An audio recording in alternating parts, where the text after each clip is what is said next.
नमस्ते, मैं हूँ हरीश शर्मा। कक्षा 7 में प्रथम पाठ सुभाषितानी। सुभाषितानी जैसे शब्द से क्या अभिप्राय है, तो सु यानी कि अच्छा और भाषित यानी कि कही हुई बात। यहाँ देख लीजिए, तो जो अच्छी बात कही गई है उन्हें हम सुभाषितानी कहते हैं, सुभाषित कहते हैं। यानी कि जो सुंदर सुंदर अच्छे अच्छे वचनों से जो बातें वो सुभाषित कहलाता है। पहला श्लोक कहलाता है, क्या कहता है?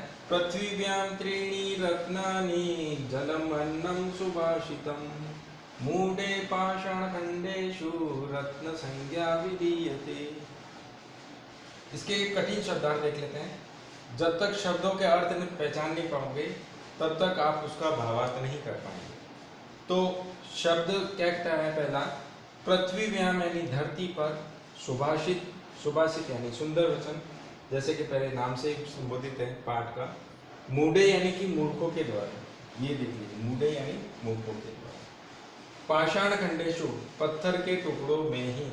रत्न संज्ञा, रत्न संज्ञा यानी कि रत्न का नाम। और विधीयते, विधीयते यानी कि समझा जाता है या कहा जाता है। ठीक है, अब इसमें पहला श्लोक में क्या कहना है कि पृथ्वीव्यां त्रीणि रत्नानि, यानी कि पृथ्वी पर 3 ही रत्न है। कौन कौन से रत्न है?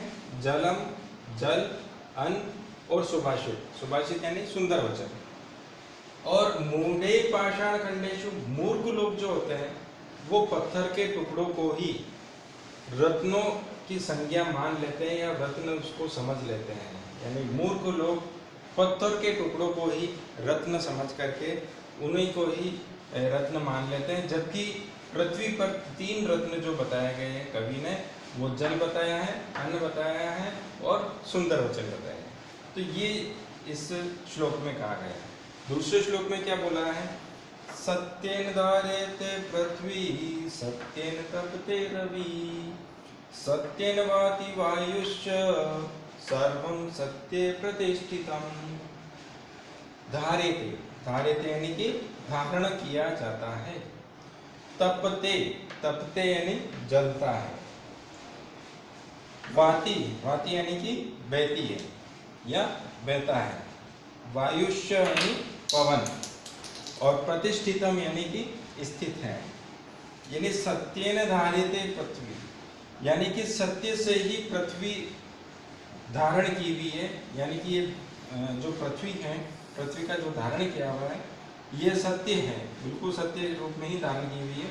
और सत्येन तपते रवि, और सत्य से ही सूर्य तपता है। सत्य से ही सूर्य, सूर्य जो है वो तपता है। सत्येन वाति वायुष्य, और सत्य से ही वायु, वायु जो है वो बहती है। वाति यानी बहती है। सर्वम सत्ये प्रतिष्ठितम, तो सभी सत्य में ही समझा हुआ है, सत्य पर ही आधारित है और सत्य पर ही ये सारी चीजें बताई गई है।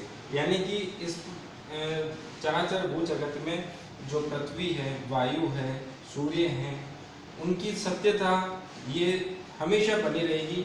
इसी के बारे में इस श्लोक में समझाया गया है और बताया गया है।